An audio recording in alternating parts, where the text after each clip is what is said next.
Yo era una enfermera evangélica, una guerrera de la oración en los pasillos del hospital, y le decía a mis pacientes católicos que su rosario era un ídolo que los llevaría al infierno, hasta que una noche vi el verdadero poder que se escondía en esas cuentas. Hermanos, ¿cuál es la diferencia entre evangelizar con amor y acosar con religión? Entre compartir la buena nueva y usar la Biblia como un arma contra los vulnerables. Es una línea muy fina y a veces, con las mejores y más sinceras intenciones, la cruzamos. Hoy les comparto la carta de una mujer, a quien llamaremos Clara. Clara era una enfermera con una fe que ardía como un incendio. Ella veía el hospital, un lugar de dolor y miedo, como su campo misionero personal, y veía a sus pacientes y colegas católicos como almas perdidas, atrapadas en una religión de rituales, que necesitaban ser rescatadas urgentemente. Su historia es un viaje de humildad, un descubrimiento de que a veces Dios no nos llama a ser soldados ruidosos que gritan versículos, sino testigos silenciosos que irradian paz. Es la historia de cómo una guerrera de la oración aprendió por fin a escuchar. Clara comienza su carta describiendo su mentalidad, una que ella llama su fase de guerrera espiritual. Me escribe: Padre, yo creía sinceramente que estaba haciendo la obra de Dios, que era una evangelista en la primera línea de batalla. Veía a un paciente asustado antes de una cirugía y pensaba, esta es mi oportunidad. Me acercaba a su cama con una sonrisa brillante y le preguntaba, si algo saliera mal hoy, ¿sabe usted con un 100% de certeza a dónde iría su alma? Los veía vulnerables, y en lugar de ver una persona que necesitaba consuelo, veía un alma que necesitaba ser cosechada para Cristo. Creía que darles un panfleto o hacerles repetir la oración del pecador era más importante que su medicación o su tranquilidad. Ella me cuenta que oraba por sus colegas en la sala de descanso, a menudo sin que se lo pidieran.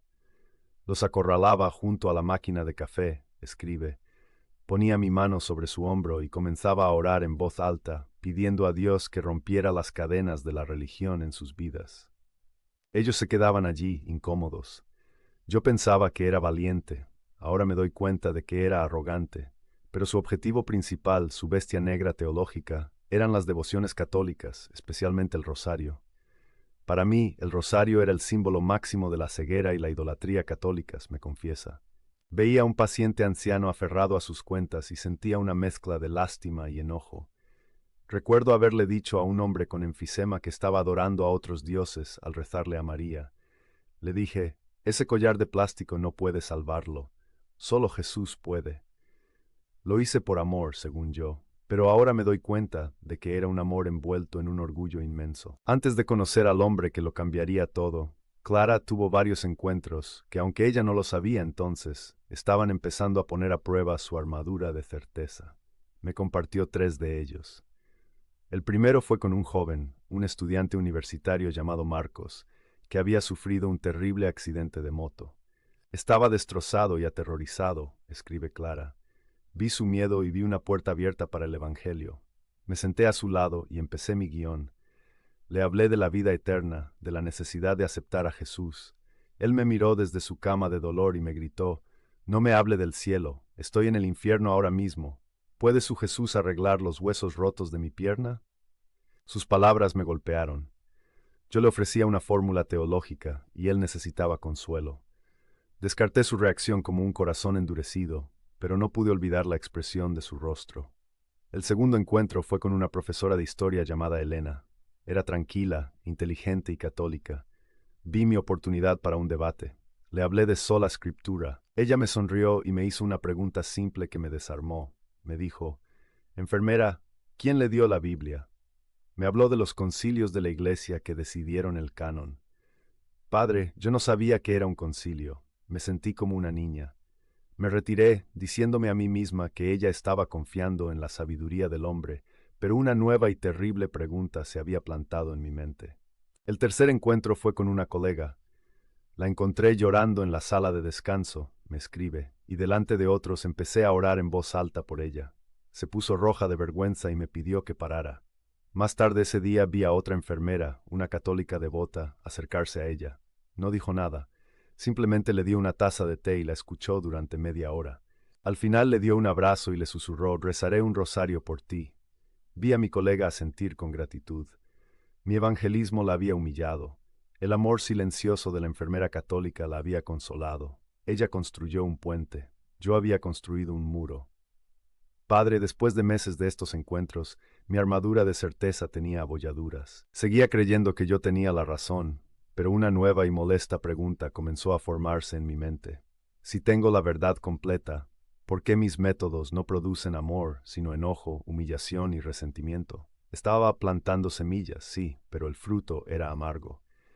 Fue en medio de esta creciente confusión interna que el señor Manuel fue admitido en mi planta. Y él no fue una abolladura en mi armadura. Él fue el misil que la pulverizó. Era un hombre de unos 80 años con un cáncer terminal, escribe Clara. Vino para morir. Era pequeño, humilde y siempre tenía un rosario de madera simple en sus dedos. Inmediatamente se convirtió en mi proyecto final. Pensé, tengo que salvarlo. Así comenzó el asalto evangelístico de Clara, pero se encontró con una defensa para la que no estaba preparada. Me senté junto a su cama, me cuenta. Señor Manuel, le dije, si muriera esta noche, ¿tiene usted la seguridad de que iría al cielo? Él me miró, no con miedo, sino con una paz que me descolocó. Sonrió suavemente y me dijo, hija, yo no tengo seguridades, solo tengo confianza. Pongo toda mi confianza en la infinita misericordia de mi Señor Jesucristo, y le pido a su Madre bendita que me acompañe en mi última hora. Al día siguiente ataqué el rosario, le dije, pero la Biblia nos advierte contra el uso de vanas repeticiones. Él, sin perder la calma, acarició las cuentas y dijo, cuando un esposo le dice a su esposa, te amo 1000 veces, ¿son vanas repeticiones? No, hija. Cada Ave María es mi manera de decirle a la madre que amo a su hijo. Su confianza silenciosa e inquebrantable me atormentaba. Padre, esa noche llegué a casa y no pude dormir. La paz de ese hombre era una acusación silenciosa contra toda mi teología. Me arrodillé para orar y me encontré pidiendo a Dios que le revelara la verdad a Manuel, que le rompiera su falsa paz para que pudiera encontrar la verdadera salvación. Y mientras las palabras salían de mi boca, sentí una frialdad en mi propio corazón. ¿Qué clase de guerrera espiritual reza para que un hombre moribundo pierda su paz? Me sentía como un fariseo, tan aferrada a la letra de mi ley que estaba pidiéndole a Dios que apagara la luz de su propio espíritu en un alma santa. Esa noche, la guerra no era entre mi fe y la de Manuel.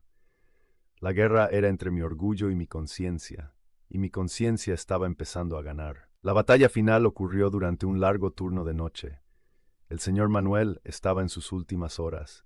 Su familia estaba a su lado, rezando el rosario en voz baja. Pero entonces llegó el momento, el clímax de la vida del señor Manuel y el comienzo de la de Clara. De repente, su respiración se volvió más dificultosa, cuenta. Me acerqué a la cama, estaba en sus momentos finales, pero entonces algo cambió.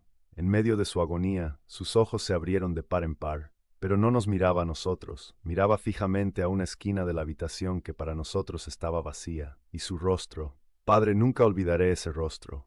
Todo el dolor desapareció, y fue reemplazado por una expresión de pura, absoluta, beatífica alegría, como un niño que ve a su madre. Una sola lágrima de gozo rodó por su mejilla, y susurró unas palabras. Me incliné para escucharlas, y lo que oí pulverizó mi mundo. Susurró, qué hermosa eres. Madre, gracias por venir a buscarme. Y con una última exhalación, murió. La habitación se llenó con una paz, con un silencio tan denso y tan santo, que casi se podía tocar, y yo me quedé allí, congelada. Toda mi teología, todo mi sistema fue pulverizado por la muerte pacífica de ese humilde hombre. Yo le había ofrecido mi fórmula para la salvación, y él, en su último aliento, me había mostrado la salvación en persona. Vi con mis propios ojos que su rosario no era un ídolo, era una conexión, era una promesa cumplida.